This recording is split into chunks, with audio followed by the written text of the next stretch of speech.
Leadership is a beautiful journey, and the one that I think can actually make a difference in the world. It maybe sounds trite, whatever little world you're in or bigger world in your family world. And when it comes from a good place, as a good individual, wanting to put a Lego brick in the world of some happiness and goodness, it is worth investing a lot in learning how to operationalize that into being a good leader. But a good leader is somebody who was, in my view, born like that or grew through it, through hardships, and who, in the end analysis, is happiest when business success is combined with people success and is truly happy about it, not bullshitty happy.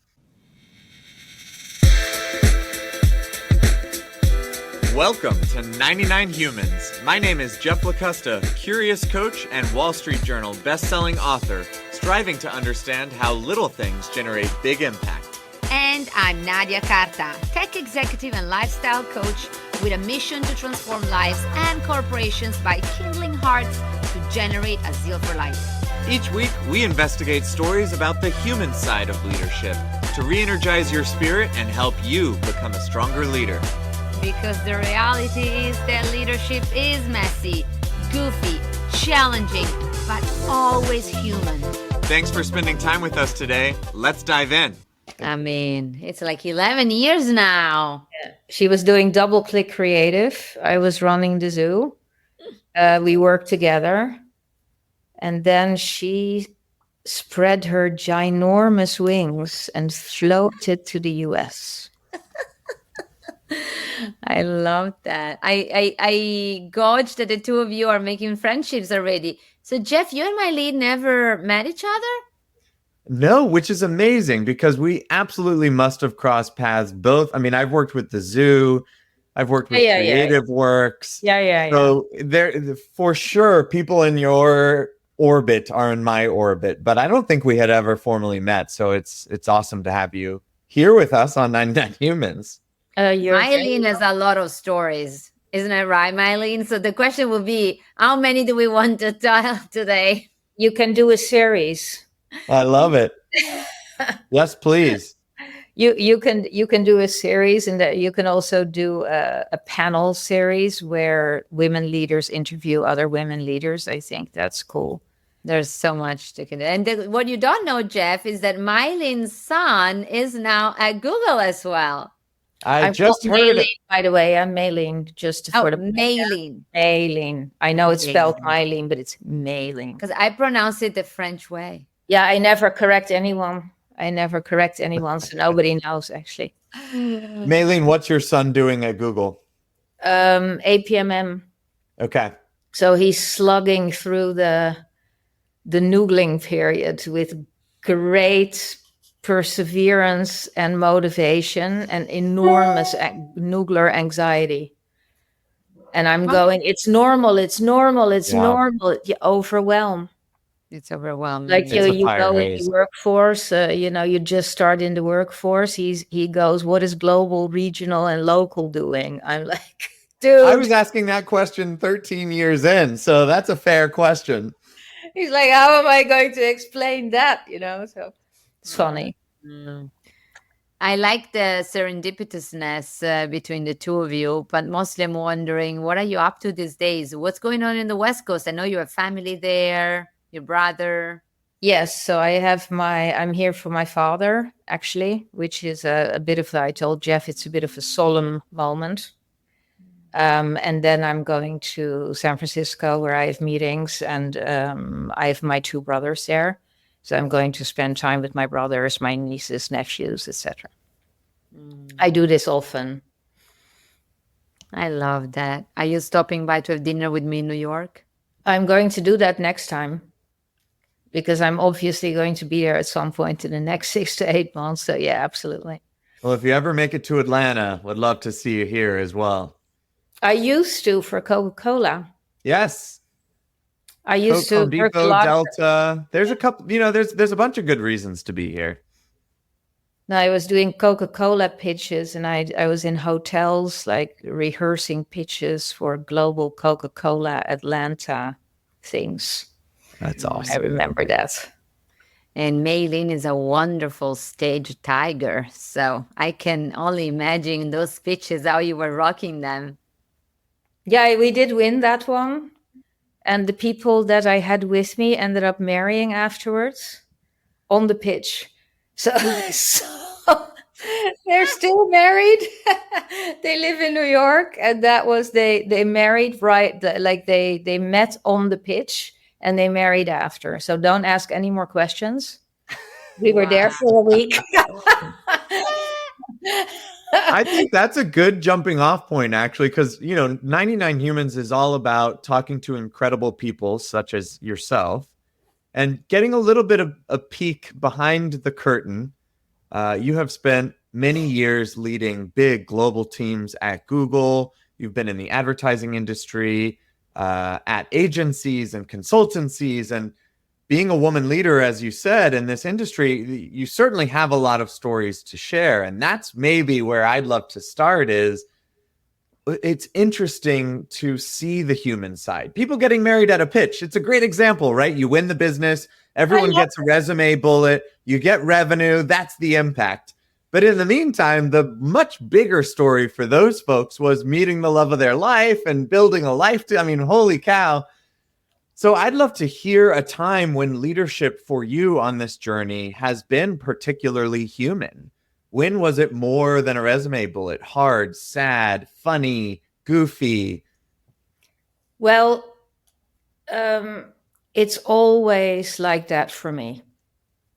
So in leadership, I look at the objectives and the things and the vision we want to achieve for the business. But I also really incorporate the human side.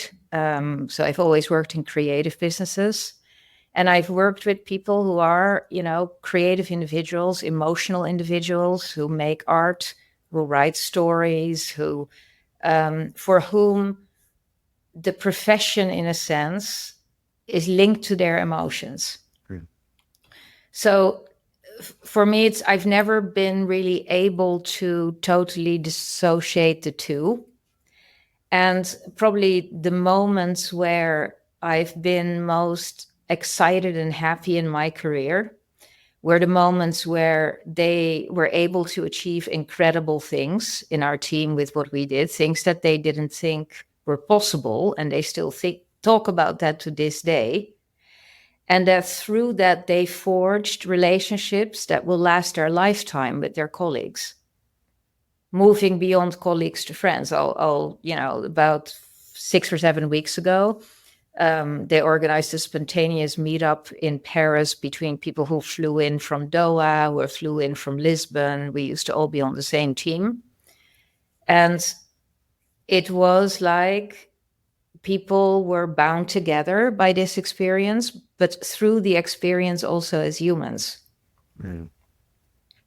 And I have been, very fortunate to celebrate a number of unions, even in Google, out my team, that's yes. So. Yeah, it's an interesting observation and reflection that you're making, Mailine, in a time where companies, we used to call them families, but I don't think it's appropriate anymore. And there's so much going on social media around companies are not your family. Like, companies have different priorities. But it seems to me that there was a time where this was true. And it has evolved. And I want to ask you this question because I don't know if we've read it wrong. Like, we thought that this was true and it was never true. And we were just sugar-coated or drunk by all the honey that we were drinking. You know what I mean? Like, how things have evolved and changed. And so I'm wondering what your reflection is being, given that you've been in the workforce and you've seen it in many flavors. I understand the feeling that people have of thinking that companies are families. because there's a lot of storytelling in companies, right? And the best companies and the best leaders are also, in my view, the best storytellers. Are stories true? So I leave you with this for the moment. So I haven't spent, my entire career in Google. I was, long time out of Google. I was also in very tough environments, very tough, exactly the opposite of Google, basically. We grew our own business in a very tough economic time in the boom and bust.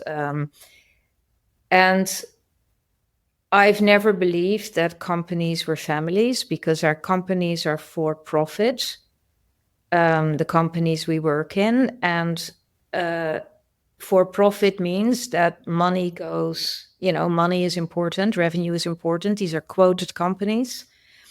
And decisions have to be made, tough decisions for the stock market and for the shareholders, and for, I think, in this case, survival of businesses because of what we're witnessing at the moment. So where I think a family comes in is that it comes in through the people, the individual, and then in the people also the collective. Like you can't, you have to go with, if you choose to work in a company that's a big stock quoted company, you have to take that in stride. You have to be very lucid about where you work, but you're with the people.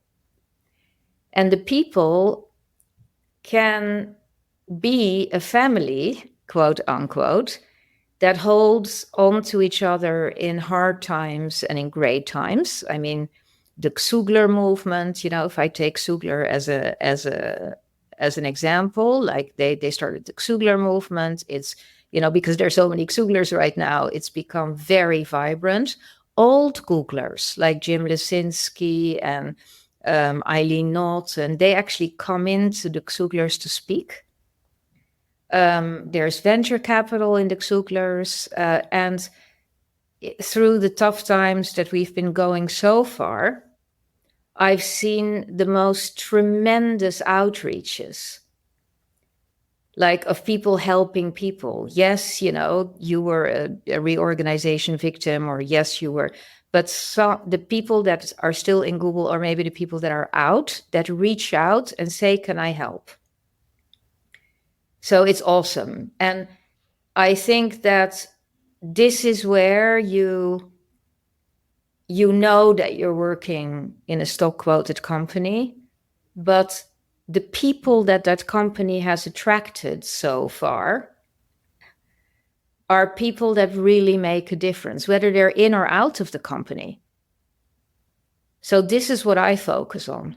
I think this is a really interesting question, because it feels to me like people are figuring out what their views are on this topic, right? Everybody in the workforce, everybody at a company is trying to understand what should they think. And in my experience, just to maybe paint the polarity, you have folks who are really pessimistic, right? They understand it's a stock market company, and they almost radiate, I'd say, a negativity about that reality. And it almost becomes a selfish pursuit of what can this company do for me? I don't care about them, dime a dozen, which I hear echoes of that in what you're saying. And then you have folks on the other side who are blindsided by any profit-driven decision, who feel betrayed by decisions that might not be best for their personal situation. And I'm wondering, maybe through this lens, your son is starting at a big company like this.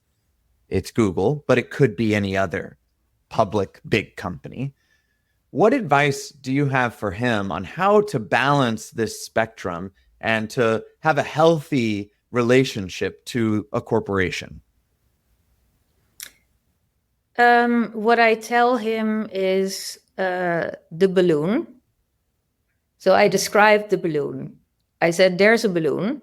And when you jump into that balloon, you have more stuff than you would ever have in your lifetime at your age, because he's barely 22. I'm like, all this is not normal. So this and this and this and this and this is not the normal world. And he's an entrepreneurial guy. And if I say, if you want to be an entrepreneurial guy, focus on your work, yourself, the development, your people and relationship skills, and stay independent from the perks and the money. Because you take people with you, like I take Nadia with me, and now meet you. And you take experience with you and beauty of things that you can always see everywhere. But it's extremely important to come in as an independent mind and remain that way. A company is not a family. This is what I told him. I mean, this is all easier said than done when you are in an environment where there's a lot of cocooning and there's a lot of quote unquote taking care of you with services and perks, like you said, and benefits. And one way that I am evolving the views on this is the systemic view, right? Which means eventually corporations are systems. And the choice that we have is, do we invest in making the system a better place for everybody, but knowing that in the structure of the system, what matters is also what makes the system. Like, you are not the system. And it's very easy to confuse yourself with the system. And I really like what you said about focusing on you, what you want to learn, what you want to develop. And I mean, Jeff knows that I speak a lot about this. It all goes back, in my opinion, to who you are, who you want to be, and where you want to go, and how the system can be in service of you. And also in service of the system. I mean, I don't say that we should not be in service of system. I think when you sign with a company, and in the case of Google, this particular company, and, you know, for me, the rewards that you get from signing with Google are sort of massive. I work in the system. I deal with the system. I try to make the system a better place.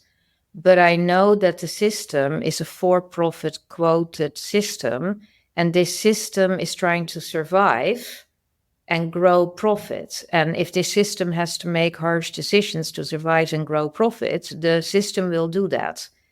And at that moment, that system is not focused on people first, it is focused on profit first.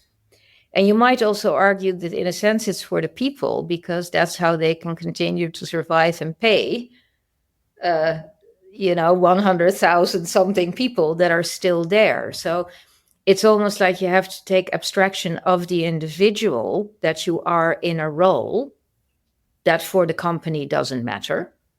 When the company makes decisions like that, you're an individual, you're in a role, okay, there's a spreadsheet, bang, right? But the company does that to, in this case scenario, in my view, to survive. I mean, if you understand the underlying dynamics in our industry, I understand why they're doing it. The question is how.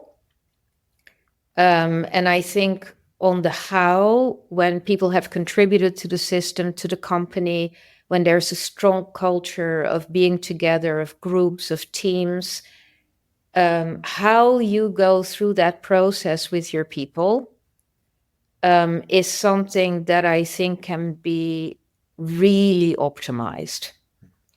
It's like, some companies are just not good at doing it, and other companies are excellent at doing it.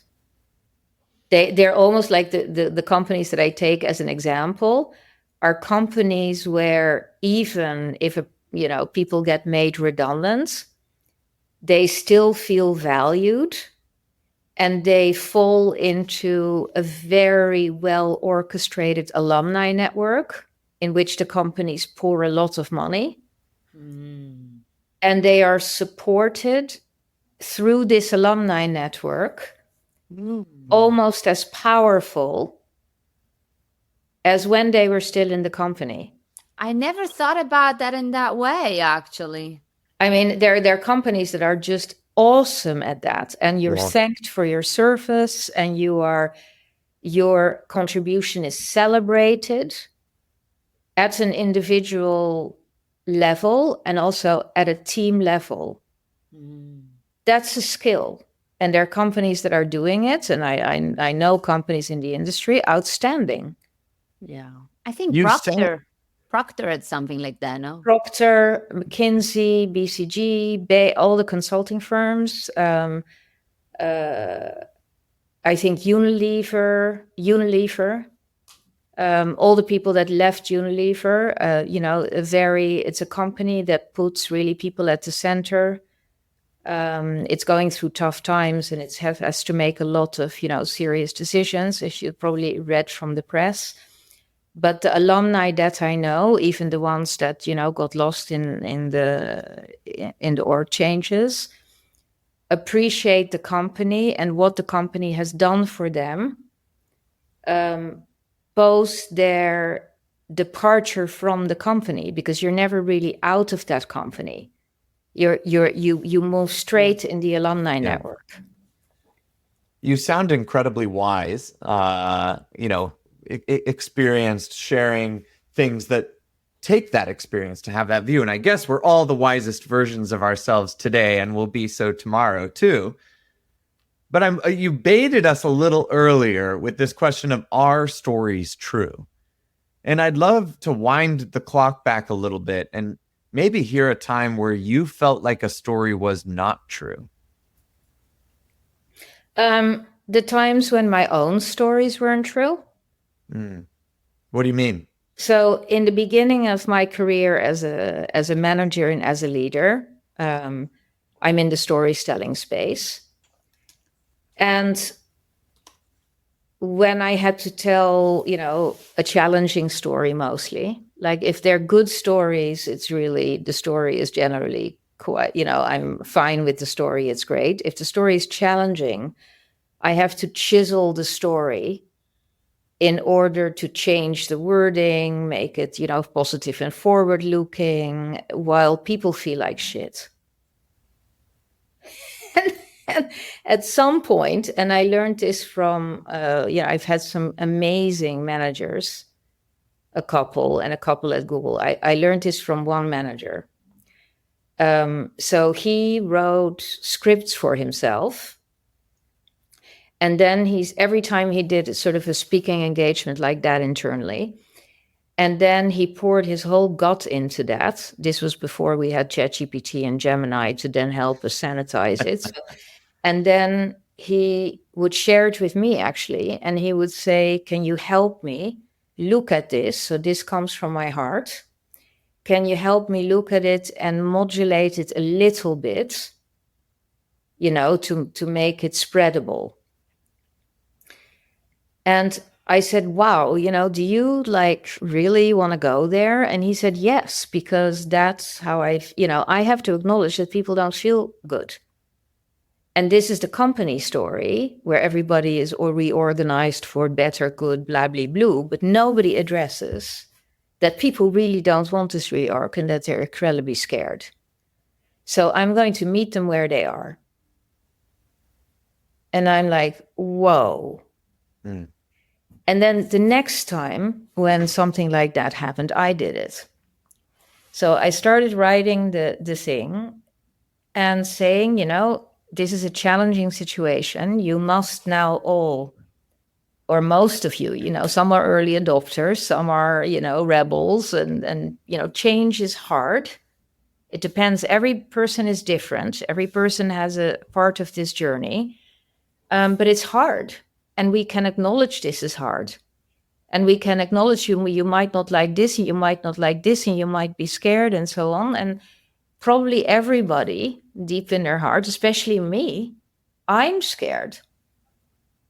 I'm your leader, but right now I'm waking up every morning going, whoa, this is a tough one. And then I come into the office and I'm seeing all of you and I'm with you guys. And then I'm going, okay, there's a reason to make this work together. Mm. So let's not hide behind the curtain here. We're in a safe place. And we can say occasionally that things suck. And then we move on. So that realness, it sounded like you even, when your boss, before you had done this yourself, shared, you felt a little resistant, like, whoa, do you really want to go there? And where does that come from? Now that you've seen, it really works. It was tapping into what makes us human. And people are not idiots. So when things are fake and when things are real, unless people are tremendously good actors, but then even you see that. So I think if you have a realness to your style, for better or for worse, and a lucidity about what you say, and a vision, it's better for people and better for leadership. So I have a dilemma. We actually had another guest a while ago on this podcast that was of the philosophy that you don't share with people what can't help them, and you shield them from, let's say, issues or problems that they can't have an impact on and they're just bothering them. And I actually had this very conversation this week with someone in the office, because I said, okay, what is the leadership that is needed, right? On one side, you have leaders that are extremely raw and crude, and they share how are things. And then you have leaders that are more sugar-coated. And this applies also to parenting, by the way, because it's also with children. Like, what do you tell your kids? But I mean, this is a genuine question I'm asking, because on one side, you might be generating anxieties for no reason, right? Like, oh, I'm unfolding and unveiling. And some people process things differently because they don't have the context that many others have. And sometimes by leaders sharing things very openly, they turbocharge this anxiety, because maybe these other people start spiraling. They're like, oh my God, what does that mean for me? Oh my God, what is the next thing that's going to happen? All of it. Whereas maybe they're just sharing because they're sharing, and nothing is going to happen. So what is the balance in your experience? For me, there is a balance to strike with it, which is a challenging one. And that's also where storytelling comes in. So I would not go in raw. Like, I would not go in, okay, this sucks and now, figure it out. That's not what I would say. What I would say is, this is not a simple situation. I feel it, you feel it. So I put myself and my own emotion in the mix. But then I bring them to a place where they acknowledge their emotion and then move on.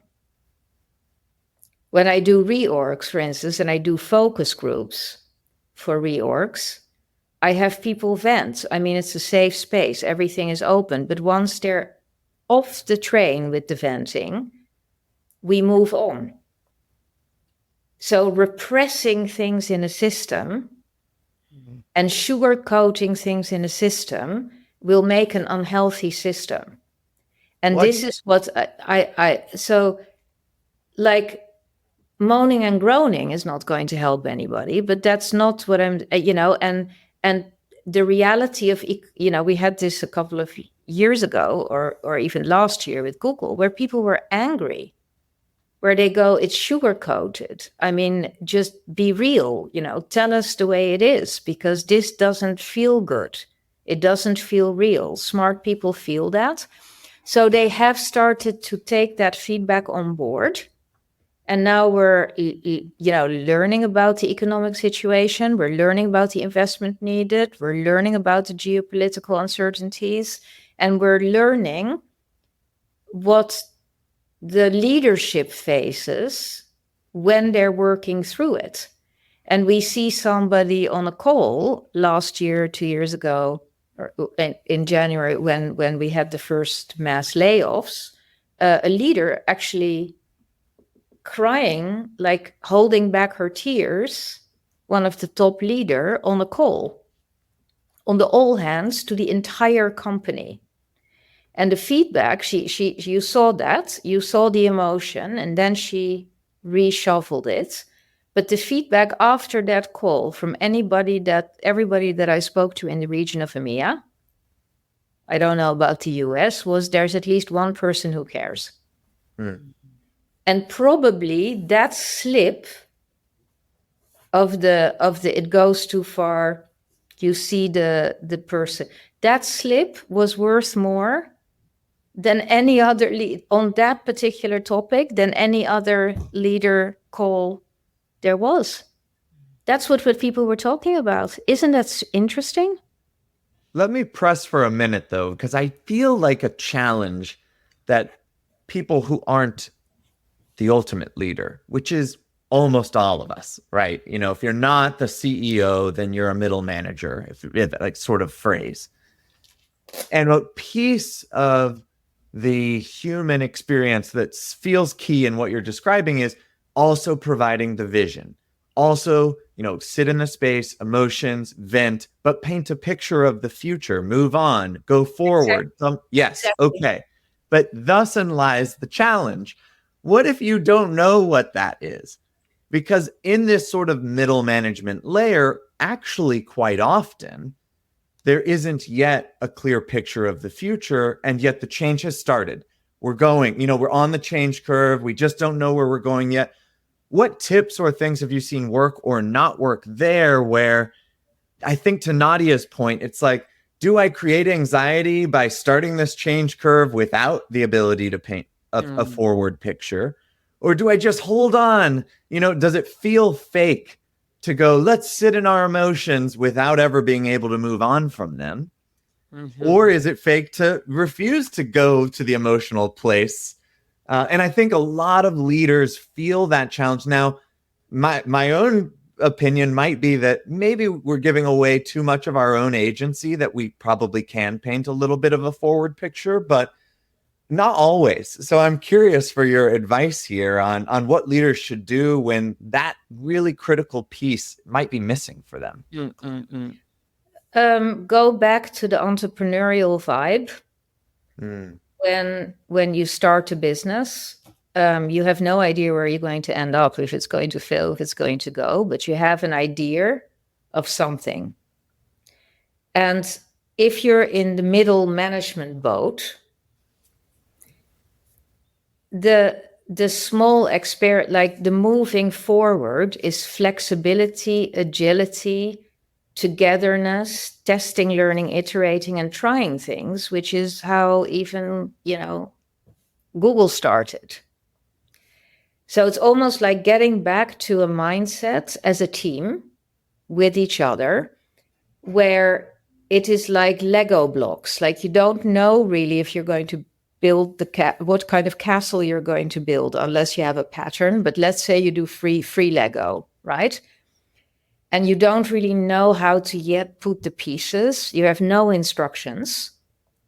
But there is some sort of joy and beauty in putting the pieces together day by day and seeing what is buildable.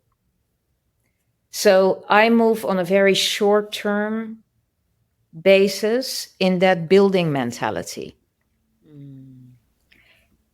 And, you know, you vent, you do, and then you build. Like, you never stop building, whatever the situation. You pivot, you build, and you do it together. There's always something to build. Like, I'm profoundly convinced that if you look around, whatever situation you're in, there's always a little brick to lay. And on that, probably many others. And it's what you're doing right now on this call.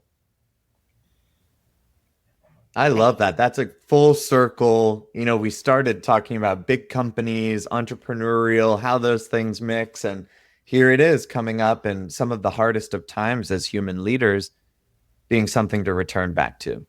Well, it's almost like that thing, Rome wasn't built in a day, but someone was putting that brick every day, and eventually it all came together. And when we look at Rome, the end result of Rome is pretty overwhelming. But then when you focus on the small next step that you can take, then it gets more manageable. I mean, Jeff, you're a writer. When you focus on the next word or the next line and the next magic, then it brings home. But I don't want to underestimate that it's really hard, because only this week I had 4 people coming at me and they told me, Nadia, I know the bigger picture, but it's really hard for me to focus on the small next step. And so I know we are about to end, but one last question that I have, and I don't want to open a can of worms, but then I'm like, how to focus on only that next brick, how to focus only on the next step without losing sight of the bigger picture? Saying to your team, I feel there is a bigger picture. I could be wrong, but the bigger picture, what do you think? It might be this, it might be this, it might be this. We're in a changing time. And there are various ways of looking at this bigger picture. This bigger picture is a move forward picture, and it's maybe we could talk together about what you think about it and what I think about it, and we could sort of, paint it together. Mm-hmm. And in that, you're here because you're a flexible person and you're an adaptable person and you're a very creative person. Otherwise, you wouldn't have been here at all. Right? So within that framework, which is uncertain, but if you didn't know how to manage uncertainty, you wouldn't work here. Yeah. And you wouldn't work in this industry. And how can you not focus on the uncertainty then within this framework, but focus on week by week steps that we can control, that give us a sense of accomplishment, and especially a sense of pride and togetherness within our team and as a team. Yeah. Because nobody's alone in this game if you're like that. If you're, you can build the we're together vibe in this. And we do not let each other down when the going gets tough. There can be a kind of an underlying trust that you can also build as a leader in this, and that you have their back. You don't have the magic wand, and maybe tomorrow, something happens, but just the feeling that they have a human behind them, listening and having their back, is what I call the holding pattern in leadership. And it's you provide a holding pattern, and they are in your holding pattern, and things like buffers up and so on. You need help to keep that holding pattern for yourself, from others, but there's an energy and a giving in that holding pattern that for me is one of the most beautiful things of leadership. It's wonderfully counterintuitive, in my opinion. Like, in these times of change, when it's hardest to be a leader, I feel the draw to try and get all the answers, practice my speech, confidence, and the holding pattern of asking questions like, what are your ideas? Here's what I think. There's multiple points of view. None of them are correct. None of them are all wrong. Let's talk about this, is a way more human approach than standing up in a spotlight with all the answers. Oh, no. Very vulnerable. Like when you're in situations like that as a leader, you come from a place of vulnerability yourself. Mm-hmm. You're also a human in this. And this is what, in the end analysis makes true teams. And it's what makes true leaders. The best, leader that I've had in Google, it all boils down to that, when I thought, why was he my best manager? Because he really cared. He didn't bullshit, and he really cared. Yeah. Those are the only two things. He really cared. I love it. Well, Mailine, this has been an amazing conversation. We always end with guests asking the same question, which is, when you reflect on this conversation, what advice would you leave with our listeners?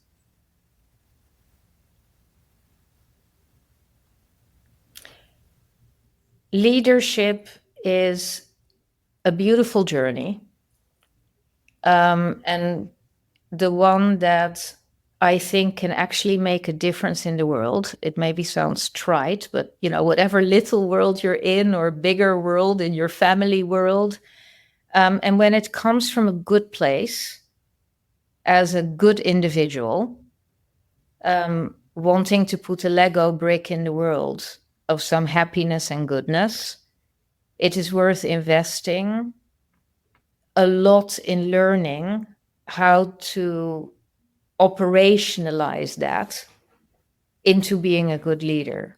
But a good leader is somebody who was, in my view, born like that or grew through it, through hardships, through, and who,